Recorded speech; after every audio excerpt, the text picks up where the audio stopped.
Hey everybody, hello and welcome back to our channel Info Island. So yes, it's 4th of May today and we are back again with a video on our daily current affairs.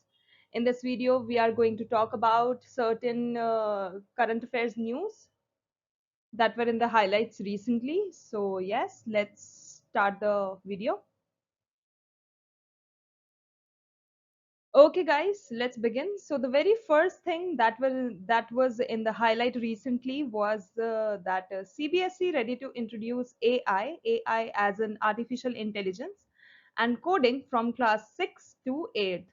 So from now onwards, it'll be possible for the students of class 6 to 8 as early as 6 to 8 to have a knowledge of artificial intelligence, coding, robotics, etc. So the Central Board of Secondary Education, that is CBSE in short, as part of the new education policy, NEP in short, 2020, that was recently launched, has made the decision to include coding and artificial intelligence in the curriculum for classes 6th to 8th.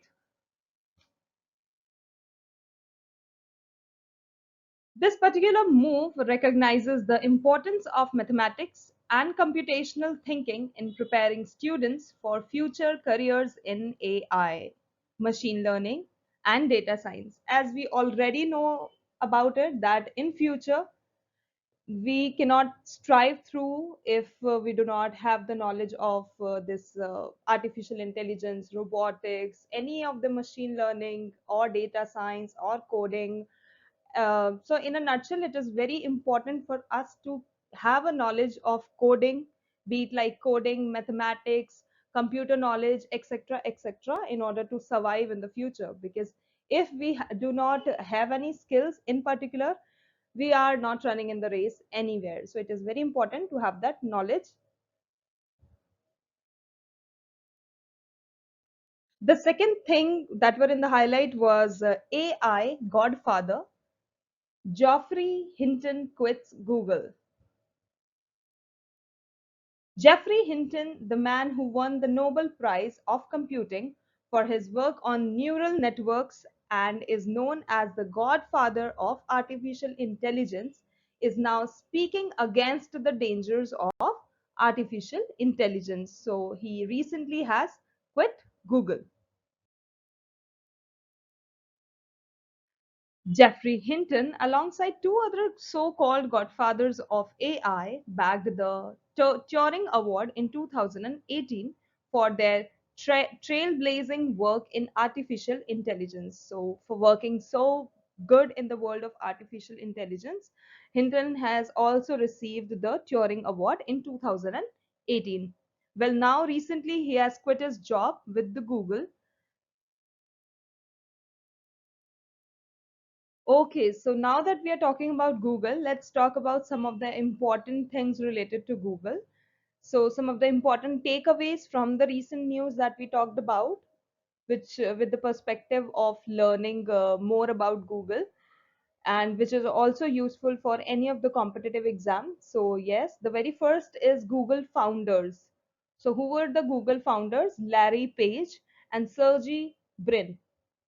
Next is Google headquarters. So where is the headquarters of Google situated? It is situated in Mountain View, California in the United States. Next is when was Google founded? So Google was founded on 4th of September 1998 in Menlo Park, California, United States. So, who is the CEO of Google? As we all are aware of it, Sundar Pichai. He is the CEO of Google from 2nd of October 2015 to continuing as of now as well. Next thing that was in the highlight was Australian High Commission in India announces government grant for project in Kargil. So the Australian High Commission in India has recently announced its government grant for a project in Kargil. This is the very first time initiative in the history of Ladakh, and it is expected to provide immense benefits to the region. The announcement was made during a special meeting at Srinagar, which was chaired by the Australian High Commissioner to India, Barry O'Farrell. Okay, so the next news we have is from the BRO corner. So BRO organizes a multi-modal expedition which named as Ekta Evam Shraddhanjali Abhiyan as a part of 64th Bro Day celebration. In order to honor the sacrifices and contributions made by its Karm Yogis in nation building, the Border Roads Organization, which stands for the short of BRO, is organizing Ekta Evam Shraddhanjali Abhiyan as a part of its 64th Bro Day celebration. On 1st May 2023, Lieutenant General Rajiv Chaudhary, Director General Border Roads, flagged off the multi-modal expedition from Seema Sadak Bhavan in New Delhi. The expedition comprises motorcycle and car rally teams that started their journey from the northeast and northern regions of the country. Next, we have indigenous ADC 151 underwent successful first test trial by DRDO and Indian Navy. The Indian Navy and Defense Research and Development Organization, that is DRDO in short, collaborated to conduct the first successful test trial of a locally made air droppable container, which is called ADC 150. So why do we call it ADC 150?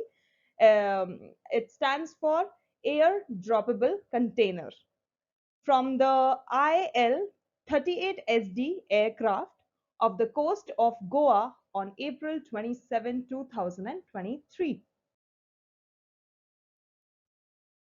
With a payload capacity of 150 kg, the purpose of the test was to enhance the naval operational logistics capabilities and provide an immediate response to meet the engineering stores requirements of ships under distress, more than 2,000 kilometers away from the coast.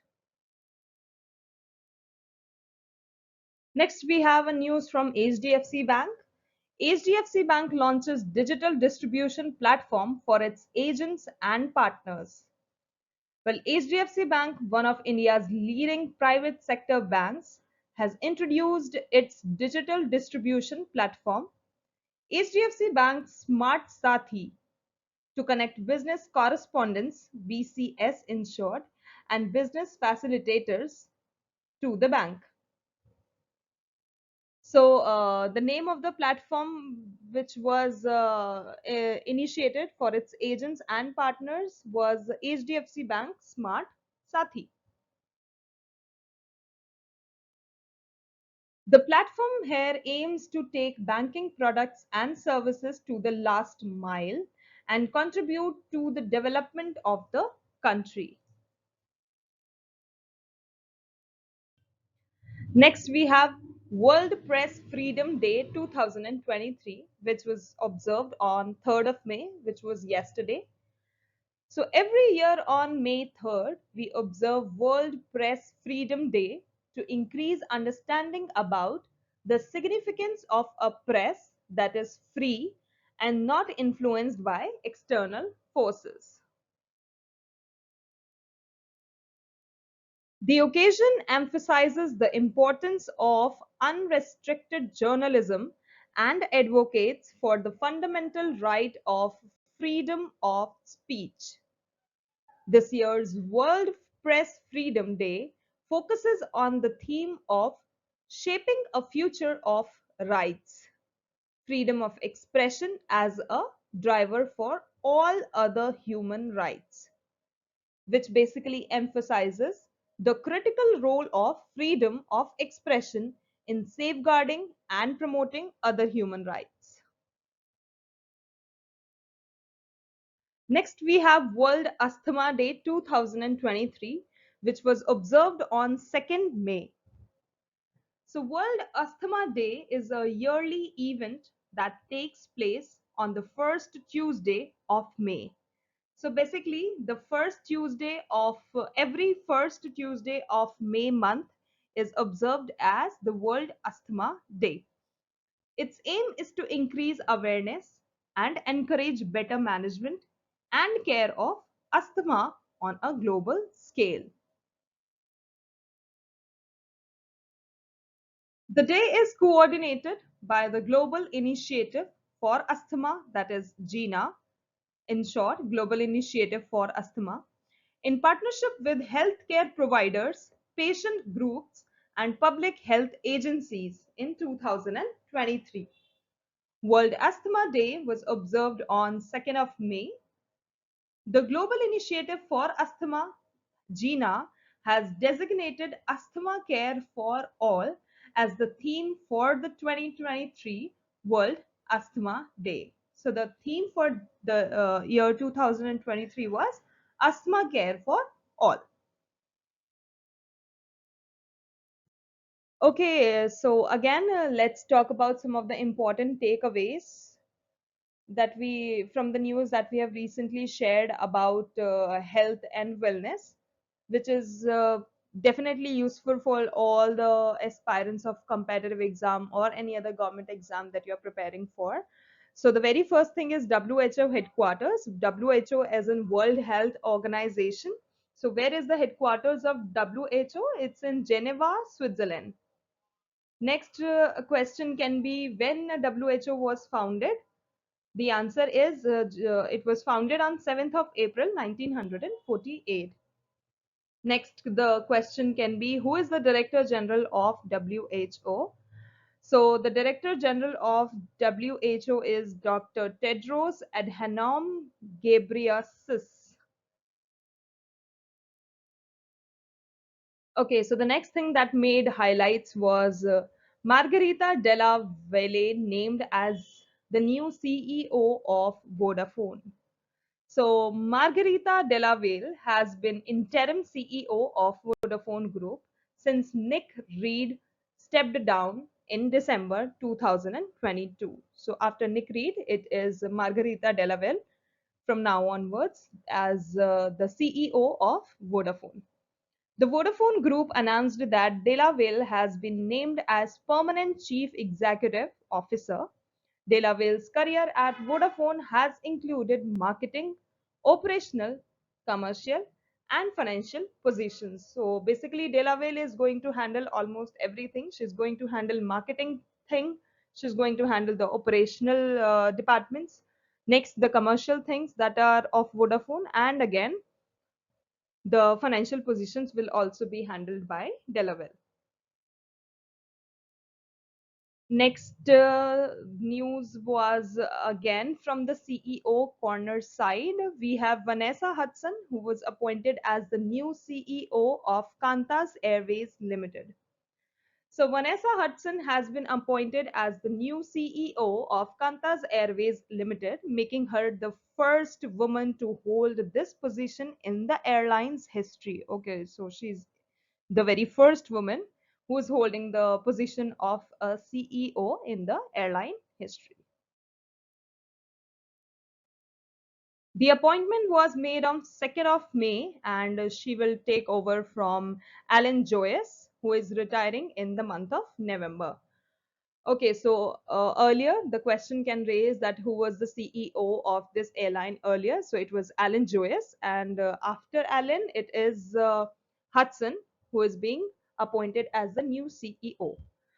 Hudson has been with Qantas for 28 years and has held various senior positions, which includes Chief Customer Officer and Senior Vice President for the Americas and New Zealand.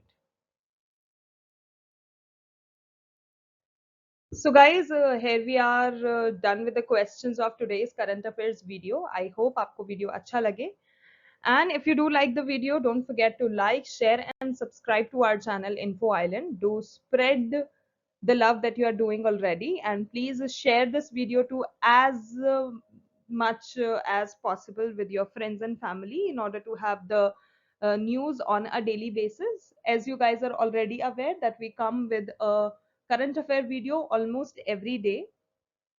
So yes, don't forget to follow us for more such informative videos. And yes, thank you so much for watching. Keep learning, keep sharing, and keep supporting our channel, Info Island. And all the very best to all the aspirants who are sitting for the competitive exams coming forward. Thank you so much.